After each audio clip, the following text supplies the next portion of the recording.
meron sana ako ibabahaging istorya. Istorya ko at ng una kong naging boyfriend. Ako nga pala si Madeline. Mad na lang ang itawag niyo sa akin.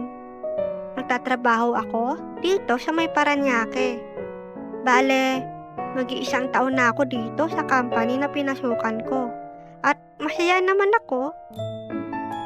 Kailan nga ba nagsimula ang lahat? Nagsimula ang lahat nang makilala ko ang isang janitor ng aming opisina. Ang pangalan niya ay Nathaniel. Pero ang tawag ko sa kanya ay Nat.